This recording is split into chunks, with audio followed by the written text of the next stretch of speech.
Hello and welcome to the big picture.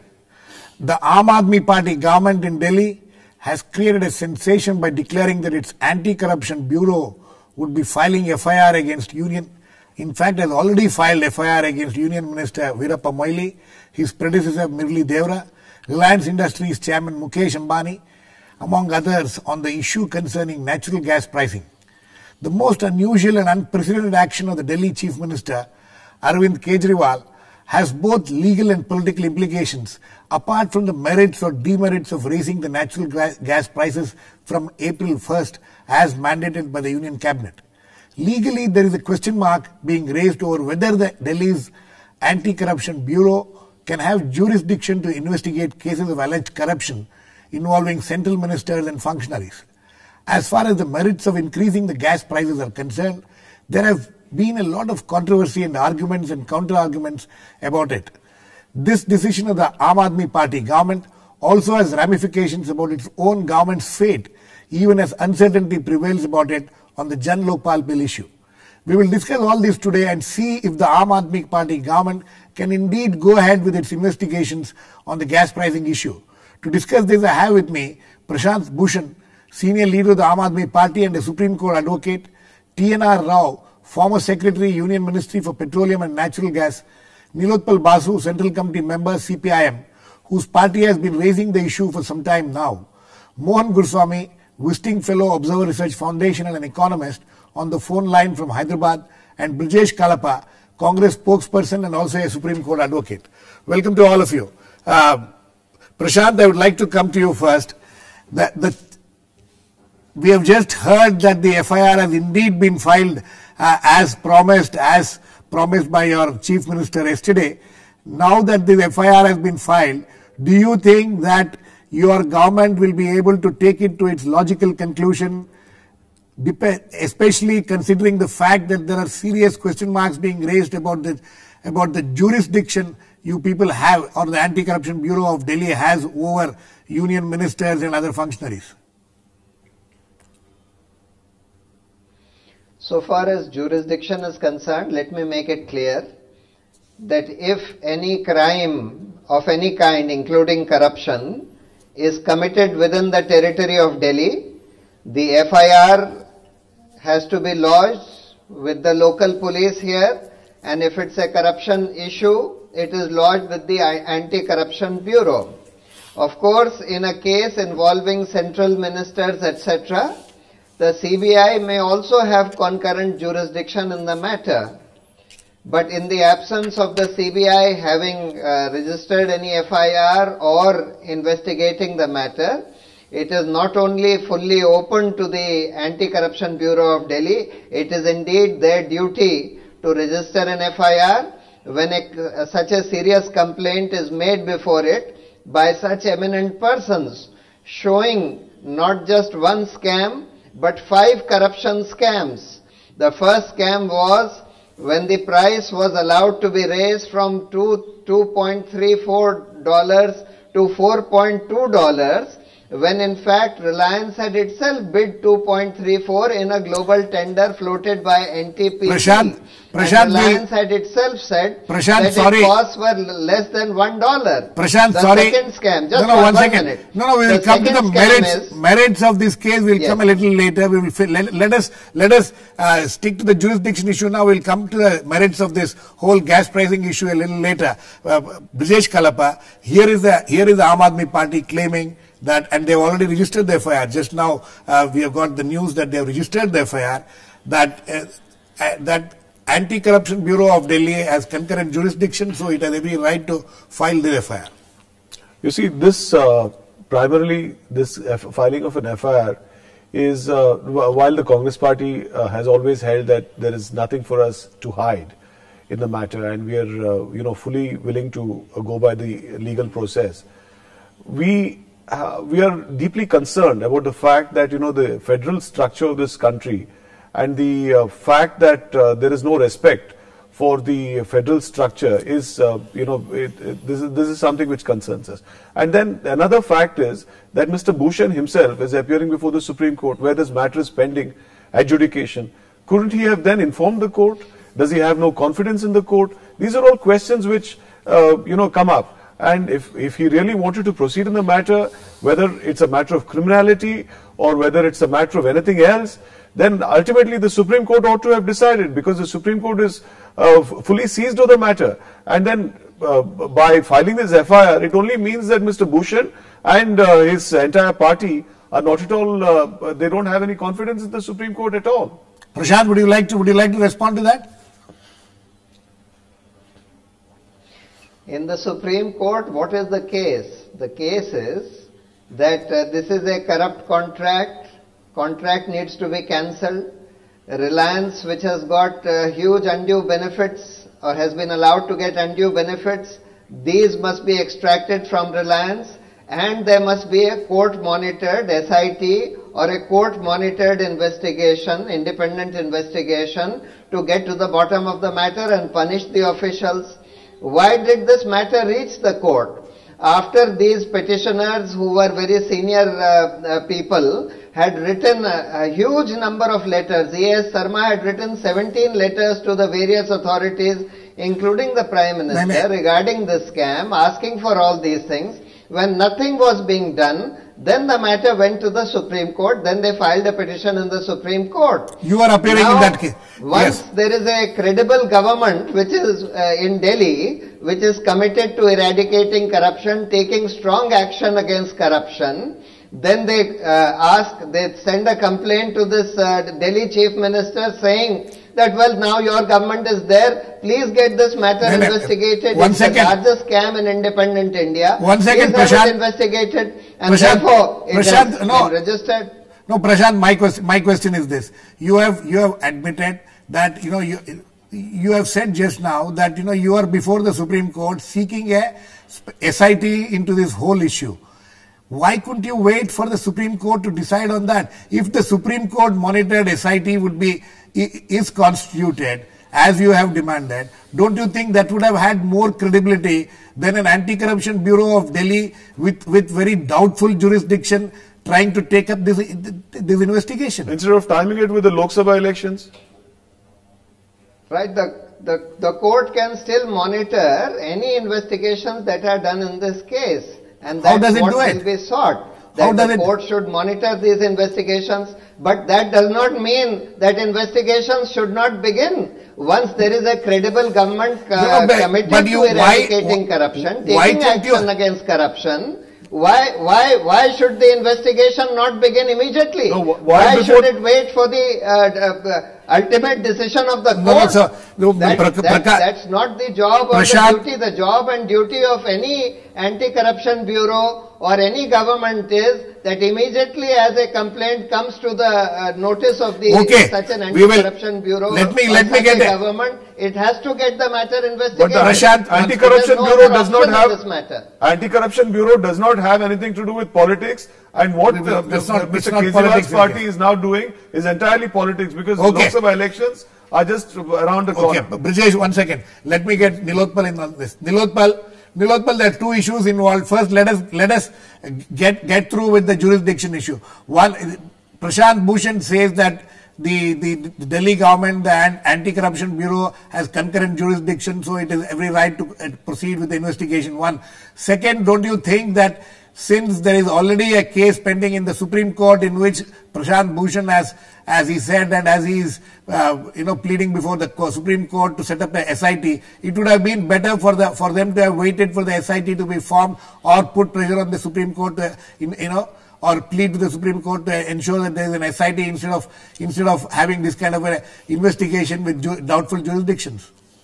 On the first point, let me say that because the presumption is that a crime has been committed, therefore there is no difficulty in really filing an FIR by the Anti-Corruption Bureau. And since it is through the tweaking of policy and the whole thing has happened in Delhi itself, therefore I think on the jurisdiction question there is no problem.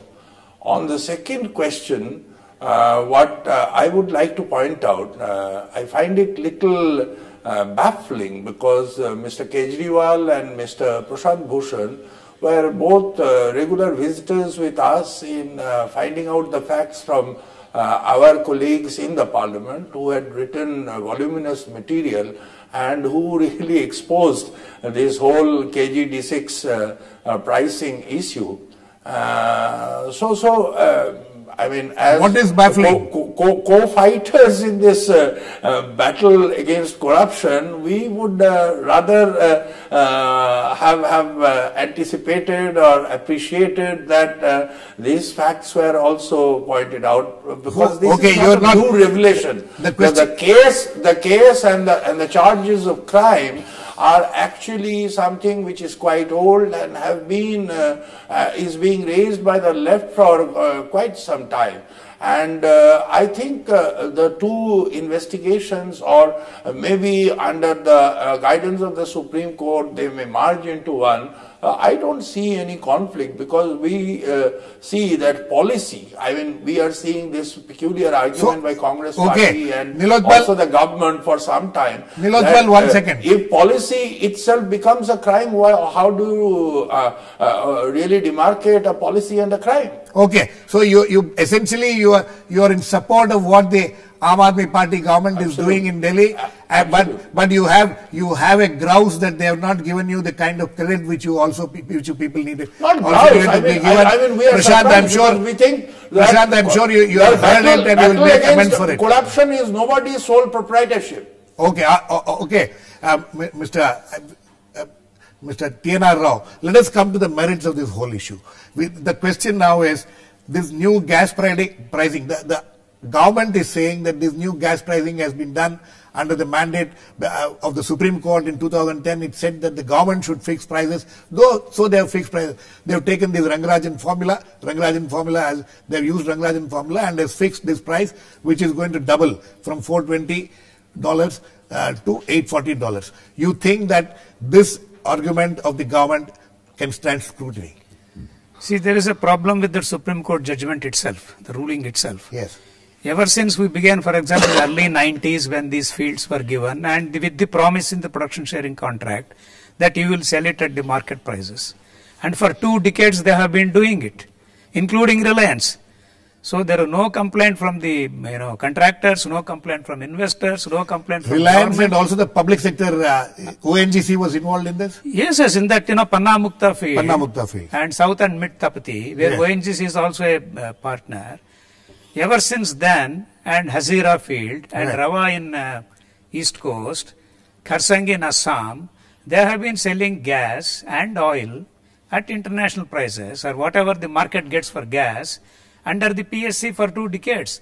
The whole issue arose, that the Constitution itself says that any mineral found under the ground belongs to the sovereign. There is no doubt. Yes. There is no affirmation from the Supreme Court was necessary. But what happened when, when the private dispute was taken to the Supreme Court? Private dispute between two brothers. Two brothers was taken to the Supreme Court. That is the Mukesh Ambani and Anil Ambani. Yes. Government needlessly implemented itself.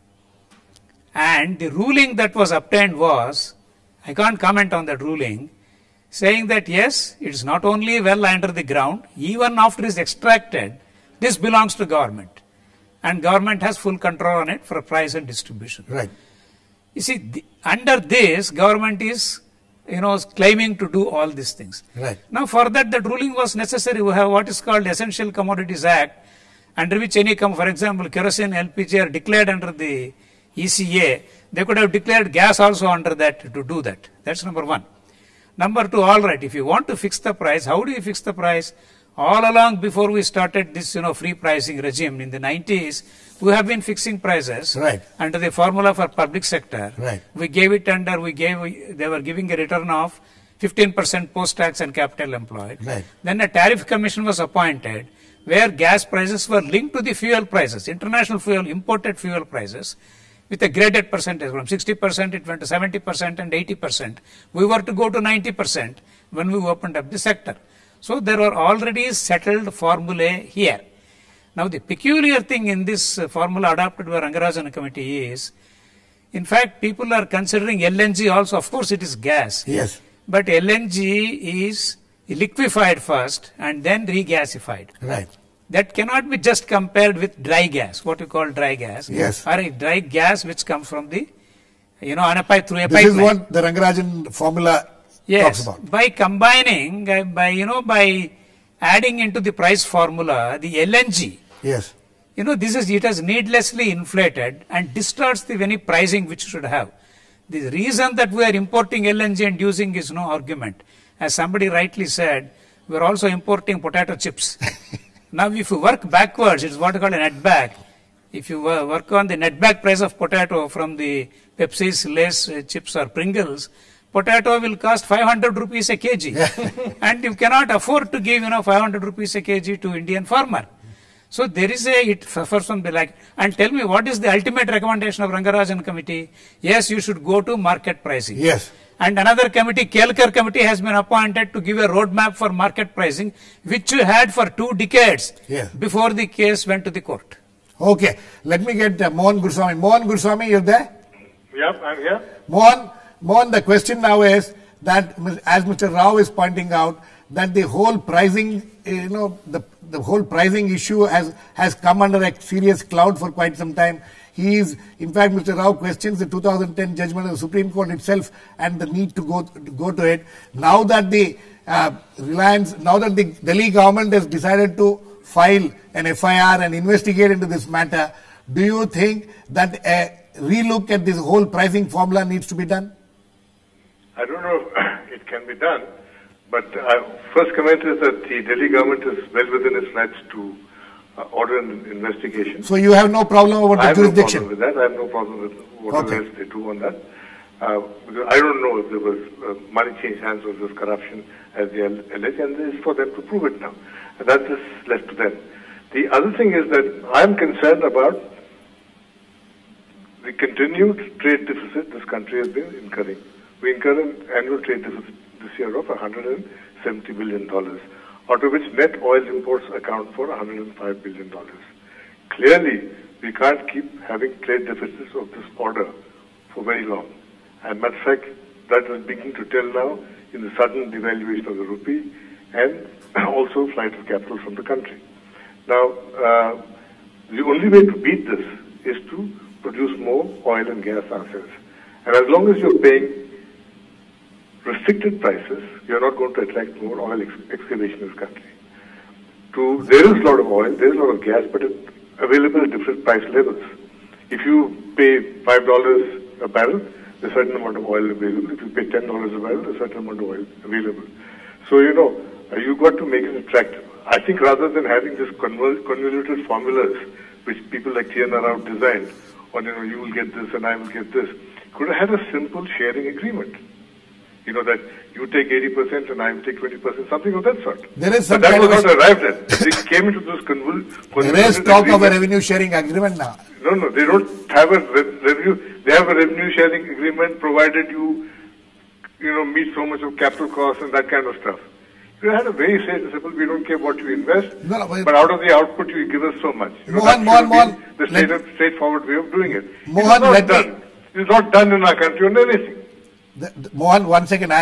My question is that you think that this raise in the gas prices, which has been recommended by the Union Cabinet and which is going to come into force from April 1st. If you are importing gas, if you are importing. Listen to me. Listen to the question. Don't force your view on me. Listen to me. What I have to say. Yeah. I'm asking you a question. No, you're asking me a question in a certain way. I'm saying that. I am asking you. If you are importing gas at $16 a million BTU. Yes. Or $16 to $18 as you're doing right now. Yes. Then $8 or $9 appears reasonable. So you think it is reasonable? Compared to $4. Compared to $4 appears reasonable. Compared to $2 appears reasonable. No, that's not the point. Yeah. The point is that, my question. You're asking a question, which is more reasonable. The rational thing is the lower price is more reasonable. My question is very simple. You think that by raising the prices to what has been raised by the Union Cabinet, approved by the Union Cabinet, there will be more investments in this country in the oil sector? At that level, you could attract more investment. Investment is coming. Okay. Let me get Prashant. Prashant, the argument, this is the argument of the government also, that, we raise the prices, the international market, the international prices. You heard the argument. Okay, what is your response to that? Yeah. So, you see, if that is the justification to increase exploration of oil and gas, etc., then you can do it for future fields. What is the justification for raising the price for discovered and developed fields, which were actually discovered by ONGC, where the cost of production, according to Reliance itself, is less than $1 a unit? There, Reliance had itself, in a global tender floated by NTPC, bid 2.34 for 17 years in 2007, which would have been valid until 2024. Now, instead of that, the government unilaterally raised it to 4.20 and claimed that, look, this is our gas and we have the sovereign right to keep the price at any level in public interest. The Supreme Court accepted that argument that, all right, government can fix the price in public interest. Now, where is the public interest involved in this matter? When you raise the price from 420 to 840, the effect of this would be a transfer of 54,000 crores a year from the pockets of the ordinary consumers of gas, electricity, of fertilizers, etc., from the pockets of the consumers to one company, Reliance. Just to benefit one company, the government has dishonestly decided to raise the price, and that too when the government's tenure is about to end. ONGC benefits by it. This is exactly. Let me get Mr. Rao on this. Mr. Rao. Prashant, let me get Mr. Rao, because Mr. Rao, this is the argument. One is, as just now Mohan intervened and said that, the public sector benefits, the ONGC benefits, OIL benefits. So why this whole, why is this, there is this hue and cry? One, and I want you to, give a clarification to what Prashant said. Prashant says, if you want to increase the price, please increase it to new explorations. Why doing it to the old ones? No, first of all, I object to any increase in, administered price at all. This is the point. Okay. People who want to come and invest, they look at the market. They want market prices. They don't want administered prices. Right. This is number one. Now, in this case, having done for reasons totally different, let me tell you, when the judgment was not meant for, this control on prices. The judgment, in my view, was more meant for enable to rely RIL to pull out, both out of the agreement with the brother and with NTPC. The NTPC, still if they wanted, we have not been able to get anything. The case is still undecided in the Bombay courts. That's number one. Number two, in fact, we have been, how did all these investments come? You cannot change the policy, you can't change the policy in between. He is right. You can say, I have got a new policy later on. Again, nobody will come if you are administering price. That is why very initially, when we opened up the sector, both the World Bank and IMF have advised, unless you give market price for oil, international price for oil and gas, there is no point. In fact, 1 second, sir, 1 second. The market price you're talking about, is the market price now 420? No, that's not a market price at all. See, market price is about $5. You're wrong, TNR, you're wrong. You are about, $5 to $6 right now. No, let me come. $5 to $6. I'll come to Nilotpal. See, they have contracts $5 to $6. The private people are doing it in the West Coast, so also in the East Coast. And why did anybody bid it at 2.34? And suppose it is in... you should know that ferrying gas from West Coast of the US to India is going to be an expensive business. No, Mohan, wait for a minute. You should have LNG is imported at 14, 15 varying times. Right. You know the unutilized capacity in the LNG stations? It is about above 50% at times. In India? In India. Yes. Now, if there is if it is a gas-hungry country, and if you want so much gas, if people are prepared to pay $16, why are the stations underutilized? Exactly. Girish, yes, Nilotpal. First of all, you see, Mr. Guruswamy, with all due regards to him, I mean, he should spell out that he has a conflict of interest on this No, issue. I don't have a conflict of interest. I don't get paid by Reliance. I have heard you. I have heard you, Mr. Sorry. Guruswamy. Your party might be getting money from Reliance, but I don't get paid by Reliance. Okay, now let us stick to the issue. Let us stick to the issue. I'm only a visiting fellow. Yes. Fair enough. But Nilotpal, please stick to the know issue what now. is what. I have that little sense. Secondly, what Mr. Rao was pointing out, he was not actually stating the full facts. You see, not only can NTPC go to the court, but it was disallowed by the government to go to courts to challenge the raise. When it was raised to $4.2, it was not by any expert committee. Even the committee of secretaries refused to raise the price. It was only through a GOM headed by Pranab Mukherjee. Right. And if you see the comparative arguments given by Reliance itself for the first raise and now the second raise, they are totally contradictory. Therefore, I mean, whatever suits them to raise prices and get money out of the government and the consumers, they do so, and the government capitulates before them. I mean, it's a shameful story. Two petroleum ministers have been removed from office for having tried to enforce the contractual obligation that Reliance had with government entities. What is Mohan Guruswamy talking about? The Prime Minister himself, while concluding the discussion on the 12th five-year plan, he says the central agenda is now to raise prices of hydrocarbon so that we get investment. And exactly the same thing is being repeated Nilotpal, one second. Nilotpal, I think you have made a point. Nilotpal, you have made a point. We are running out of time. Policy making can smack We are running out of time. Nilotpal, please. Brijesh, having heard all these things, so would you say that this investigation, as far as the jurisdiction issue is concerned, it will have to be decided. I'm sure somebody will go to the court and challenge what the Aam Aadmi Party government is doing, and ultimately the court will have to decide whether ACB has jurisdiction or not. But do you think that an investigation is necessary? You see, just like Mr. Bhushan has something to say regarding the fact that the government has a corrupt intent, there are people who are commenting that Kejriwal has received amounts from the Ford Foundation. And therefore, that is the old thing. Let us not get into it. Please, let us not get involved. Let me complete. And that all this will benefit American interests. Now, this is all besides the point.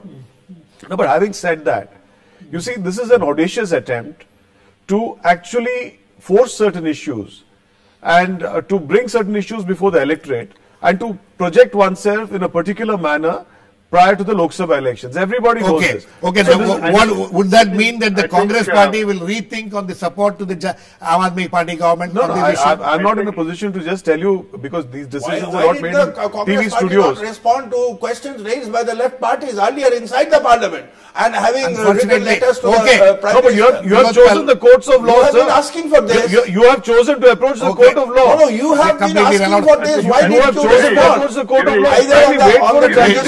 Yes, Mohan, very quickly.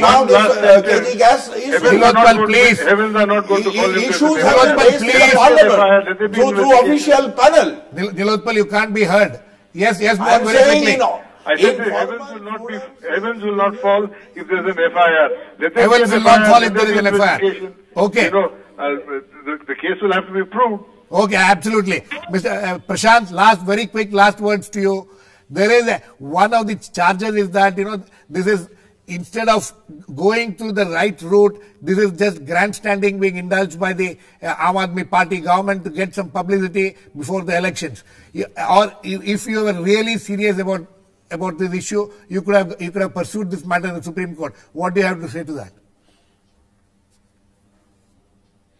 See, if four eminent people in this country make such serious allegations of not one but 5 scams. All in the Supreme Court. Increase of the price by Murli Devra from 2.34 to 4.2. So you think it is justified? Not penalizing Reliance